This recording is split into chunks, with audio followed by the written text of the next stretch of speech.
Tea ಸರಿ ಮಾಡುವ ವಿಧಾನ. ಮೊದಲು ನೀರು ಕಾಯಲು ಇಡಬೇಕು. ನಂತರ ಅದಕ್ಕೆ ಸ್ವಲ್ಪ ಉಪ್ಪು ಹಾಕಬೇಕು. ಈ ರೀತಿ ನೀರು ಕುದಿಯುತ್ತಿರುವಾಗ ಅದಕ್ಕೆ ಹಿಟ್ಟು ಸೇರಿಸಬೇಕು. ಜೋಳದ ಹಿಟ್ಟು.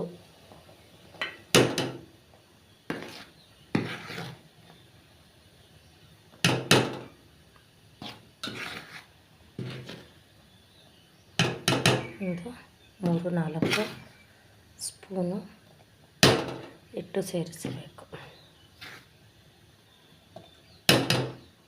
ನಂತರ ಇದನ್ನು ಚೆನ್ನಾಗಿ ಕುದಿಯಲು ಬಿಡಬೇಕು.